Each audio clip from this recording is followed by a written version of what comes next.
సాయం చెయ్యాల్సి వస్తుందని ఈ కర్కోటకుడు సొంత చెల్లెల్నే ఇంట్లో నుంచి బయటికి గెంటేసిన నీచమైన చరిత్ర తారక రామారావుది కాదా? ఒకసారి మా అక్కల్ని ఆలోచన చేయమంటున్నా.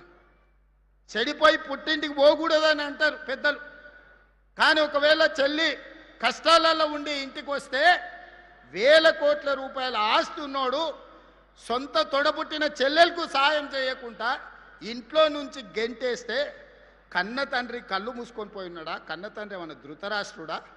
కొడుకును పిలిచి సలాకి కాల్చి వాత పెట్టి వంగబెట్టి ఈపుల మీద 4 గుద్ది సగం ఆస్తి బిడ్డకి ఇవ్వాలి కదా. కానీ ఇంట్లోకి వెళ్ళి బయటికి గెంటేసిండు. కానీ నేను మీ అందరినీ సొంత కుటుంబ సభ్యుల్లాగా ఇవాళ చూసుకుంటున్నానా లేదా? అంతెందుకు, ఆనాడు బతుకమ్మ చీరల కమిషన్లు కొట్టేస్తే ఆ ఇచ్చిన చీరలు ఎన్నడన్నా మీరు కట్టుకున్నారా అక్క? బతుకమ్మ చీరలు ఎన్నడన్నా కట్టుకున్నారా? పండుగ నాడైనా ఎన్నడైనా ఏడగట్టిరా చీరలు? పల్లి సేన వేసుకుంటే పందులు రాకుంటుండనికే బెదిరియనికే సేన్ల కాడ కట్టిరు. మొక్కజొన్నలు వేసుకుంటే పక్షులు తినకుంటుండనికే వాటిని బెదిరించనికే చీరలుగా ఆ చీర తీసుకుపోయి కట్టిరు. ఎన్నడన్నా ఒంటి మీద మా ఆడబిడ్డలు కట్టుకుర్రా? మరి ఇవాళ మీ సోదరుడు ఇందిరమ్మ చీరలు ఇస్తే, పాలపిట్ట రంగు చీరలు ఇస్తే వేలాది పాలపిట్టలు ఈ మీటింగులు వచ్చినాడు. మా అక్కలందరూ ఆ చీర కట్టుకొని వచ్చారు. మీ తమ్ముడు పండుగ పూట మీకు పెట్టిన సారే కాదా ఈ చీర? ఈరోజు మీరు ఆశీర్వదించడానికి వచ్చిందంటే ఇంతకంటే నాకు మనసులో ఆనందం ఏముంటుంది?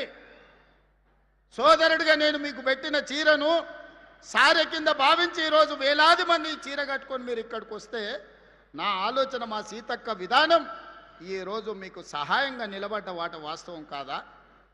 ఇదే కాదు, నిరుద్యోగ యువకులను ఇవాళ రెచ్చగొట్టాలని చూస్తున్నారు. ఉద్యోగ ఉపాధి నోటిఫికేషన్ల గురించి మాట్లాడుతున్నారు. ధర్నాలు నిరసనలు చేయమంటారు. 10 ఏళ్ళు ఉద్యోగాలు ఇవ్వలే. నోటిఫికేషన్లు ఇస్తే ప్రశ్న పత్రాలు బజార్లలో పల్లి బఠానీలలాగా అమ్ముకున్నారు. కోట్ల రూపాయలు సంపాదించుకున్నారు. పిల్లల ప్రాణాలు పోయినాయి. 10వ తరగతి పరీక్షలు నిర్వహించలేకపోయినారు. 12వ తరగతి పరీక్షలు నిర్వహించిన తప్పుడు విధానాలతో 27 మంది పిల్లలు ఆత్మహత్యలు చేసుకున్నారు. ఇక పబ్లిక్ సర్వీస్ కమిషన్ గ్రూప్ 1 పరీక్షలు అయితే 100 కోట్ల రూపాయలు సంపాదించుకున్నారు.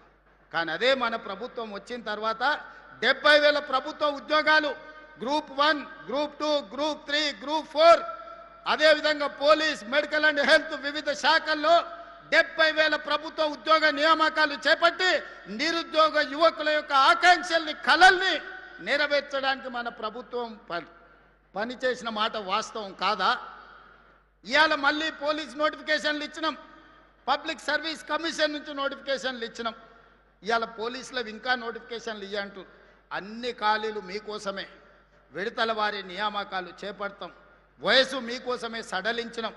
మీ మంచి కోసమే, మీ నిరుద్యోగ సమస్య పరిష్కారం కోసమే, మీ ఉజ్వల భవిష్యత్తు కోసమే ప్రభుత్వం ఆలోచన చేస్తున్నది. మీ రేవంత్ అన్న ఆలోచన చేస్తుండు.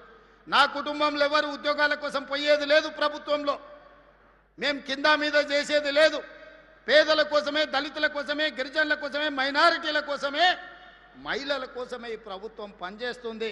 ప్రభుత్వ ఉద్యోగ నియామకాలు చేపట్టే బాధ్యత నాది. విడతల వారీగా మీకు నియామకాలు చేపడతా, ప్రతి ఖాళీని భర్తీ చేస్తా. ఈరోజు నోటిఫికేషన్లు వచ్చిన పరీక్షలకు మంచిగా ప్రిపేర్ అవ్వండి. మాయ మాటలు వింటిరా మోసపోతారు. ఆనాడు అగ్గిపెట్టెరావు గారు, అఘోరరావు గారు 100 రూపాయలు పెట్టి పెట్రోల్ తెచ్చుకున్నాడు సీసా నిండా. 10 పైసలు అగ్గిపెట్టె తెచ్చుకోలే. రెచ్చగొట్టిండు. అమాయకులైన పిల్లల ఆవేశానికి లోనైండ్రు. శ్రీకాంతాచారి ఎల్బీ నగర్లో నిలువున తగలబెట్టుకొని తెలంగాణ కోసం ఆత్మ బలిదానం చేసుకున్నాడు. ఒక యాదయ్య, ఒక కానిస్టేబుల్ కిష్టయ్య, ఒక ఈశాన్ రెడ్డి, ఒక వేణుగోపాల్ రెడ్డి, 1200 మంది పిల్లలు తెలంగాణ రాష్ట్ర ఉద్యమంలో వీళ్ళు రెచ్చగొడితే, వీళ్ళు వీధి నాటకాలు వేస్తే ఆత్మ బలిదానాలు చేసి తెలంగాణ రాష్ట్రం తెచ్చుకున్నారు. కానీ చంద్రశేఖరరావు గారి కుటుంబంలో ఎవరికన్నా అగ్గిపుల్లంతనన్నా చేతి గాలిందా? ఎవరన్నా కుటుంబం వాళ్ళ బంధువులలో ఎవరన్నా తెలంగాణ కోసం ప్రాణత్యాగం చేసిండ్రా? రెచ్చగొట్టాలే, మంది పిల్లలను సావగొట్టాలి, ఆ శవాల పునాదుల మీద అధికారంలోకి రావాలనేదే వాళ్ళ ఆలోచన. మొన్నటికి మొన్న మీడియా మిత్రులు చూసింటారు, తెలంగాణ భవన్లో రక్తదాన కార్యక్రమం పెట్టారు. కాళేశ్వరం గోదావరి నీళ్లు మాకు ఇవ్వండి, మా రక్తం తీసుకోండి అని రక్తదాన కార్యక్రమం పెట్టారు తెలంగాణ భవన్లో. నేను అనుకున్న కనీసం తిన్న కొవ్వు అరుగుతుంది హరీష్ రావుకు కేటీఆర్కు కొంత రక్తం ఇస్తే అనుకున్నా. వాళ్ళ కుటుంబంలో ఒక్కడు కూడా ఇయ్యలే. అమాయకులైన బీఆర్ఎస్ కార్యకర్తలు 100 మంది రక్తం ఇస్తే ప్రైవేట్ హాస్పిటల్లో పోయి కోట్ల రూపాయలకు ఆ రక్తం అమ్ముకున్నారు. ఆనాడు తెలంగాణ రాష్ట్రాన్ని దోపిడీకి పాల్పడుతుంది, 1000 కోట్లు కొల్లగొడుతుంది, అధికారాన్ని మీరే అనుభవిస్తుంది.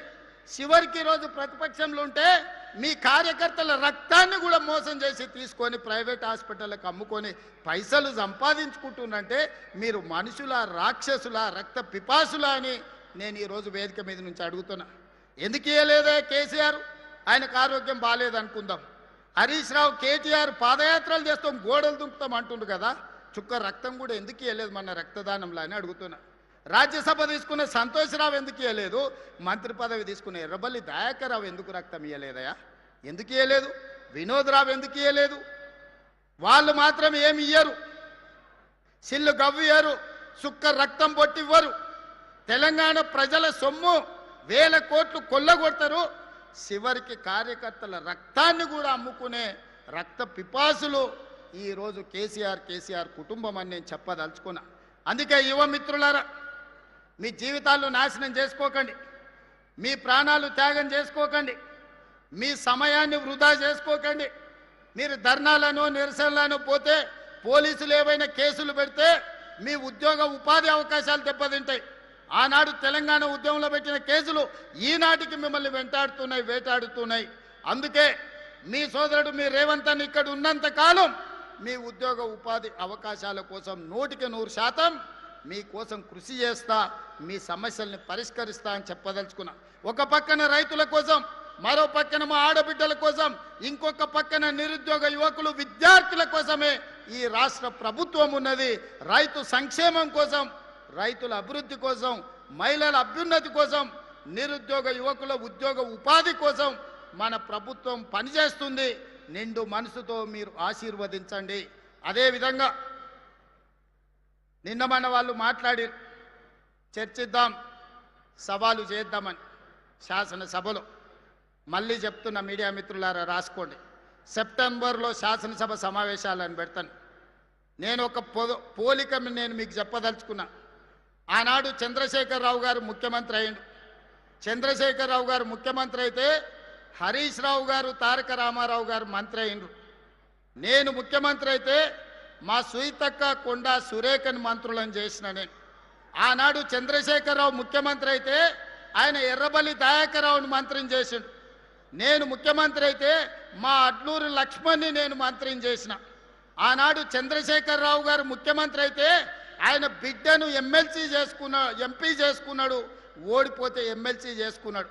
నేను ముఖ్యమంత్రి అయితే మా చెల్లెలు డాక్టర్ కావ్యను పార్లమెంట్ సభ్యుడిగా చేసిన, యశస్విని ఎమ్మెల్యేగా చేసిన నేను. ఆనాడు చంద్రశేఖరరావు ముఖ్యమంత్రి అయితే జోగినిపల్లి సంతోష్రావు సడ్డకుని కొడుకుని రాజ్యసభ చేసుకున్నాడు. ఈనాడు నేను ముఖ్యమంత్రి అయితే మిత్రధర్మంగా వేం నరేందర్ రెడ్డిని మీ బిడ్డను రాజ్యసభలోకి పంపించిన నేను. ఆనాడు చంద్రశేఖరరావు ముఖ్యమంత్రి అయితే కరీంనగర్లో వినోద్రావును బండకేసి కొడితే ప్లానింగ్ కమిషన్ వైస్ చైర్మన్ చేసుకున్నాడు. నేను ముఖ్యమంత్రి అయితే తెలంగాణ ఉద్యమ కారకుడు JAC political JAC chairman Kodandaram గారిని నేను ఎమ్మెల్సీ చేసిన. ఇవాళ మీరు పోల్చుకోండి, చూడండి. చంద్రశేఖరరావు చేసింది ఫ్యామిలీ జస్టిస్ అయితే నేను చేసింది సోషల్ జస్టిస్. చంద్రశేఖరరావు గారు ముఖ్యమంత్రి అయితే ఆయన కొడుకును కేటీఆర్ను కార్యనిర్వాహక అధ్యక్షుడిని చేసుకున్నాడు. నేను ముఖ్యమంత్రి అయితే మా సోదరుడు మహేష్ గౌడ్ను సోషల్ జస్టిస్లో కాంగ్రెస్ పార్టీ అధ్యక్షుడిని చేసిన. ఇవాళ మీరు చెప్పండి సోదరులారా, కేసీఆర్ అయితే కేసీఆర్ కుటుంబానికి లాభం. అదే కాంగ్రెస్ పార్టీ అధికారంలోకి వస్తే బీసీలకు, ఎస్సీలకు, ఎస్టీలకు, మైనారిటీలకు మీ కుసూర్ పాషా ఈరోజు ఒక బలమైన బాధ్యతలు ఉన్నాడు.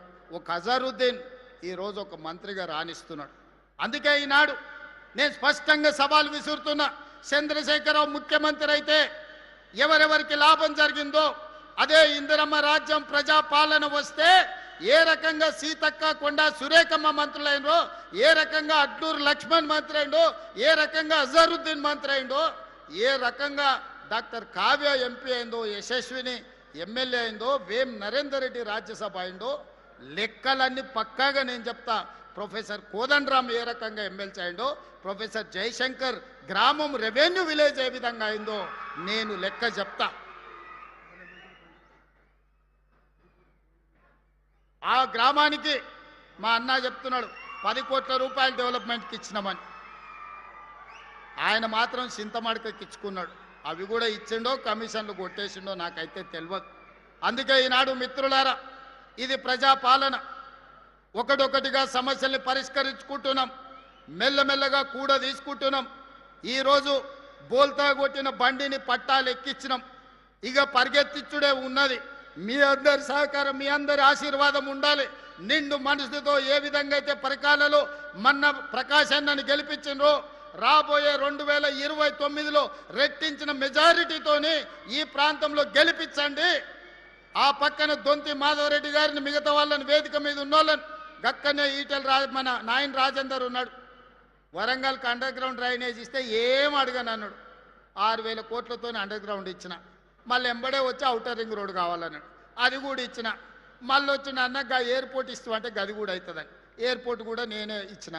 ఇవాళ రైల్వే కోచ్ ఫ్యాక్టరీ కాజిపేటలో 10 ఏళ్ళు కేసీఆర్ దేకపోతే నేను తీసుకొచ్చి ఈరోజు పనులు ప్రారంభించిన.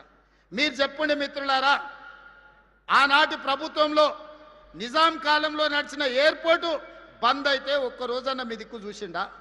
Kazipet railway coach factory Sonia Gandhi హామీ ఇస్తే ఒక్కరోజైనా దానికోసం ప్రయత్నం చేసిండా? ఎన్నడన్నా మీ అండర్ గ్రౌండ్ డ్రైనేజ్ ఉండాలి వరంగల్కి అని ఆలోచన చేసిండా? వరంగల్కి అవుటర్ రింగ్ రోడ్ ఉండాలని ఆలోచన చేసిండా?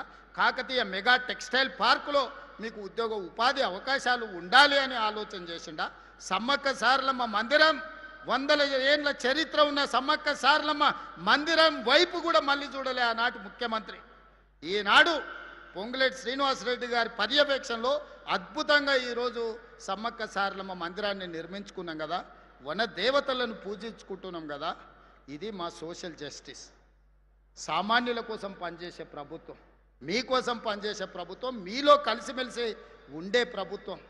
నేను వేరు మీరు వేరు కాదు, మీలో నేను ఒక్కడనే. నేను కూడా గ్రామాల నుంచే వచ్చిన, నేను కూడా పల్లెటూరు నుంచే వచ్చిన. కష్టాలు నాకు కొత్త కాదు. కష్టాలున్న పేదోళ్ళు, దళితులు, గిరిజనులు, ఆదివాసుల మధ్యలోనే పుట్టి పెరిగి వచ్చిన. అడవి జీవితం గురించి తెలుసు, ఆడబిడ్డల కష్టాల గురించి తెలుసు. అభివృద్ధి చెయ్యాలంటే కష్టపడి పనిచేసే విధానం తెలుసు. పాలమూరు అంటేనే కష్టానికి మారు పేరు.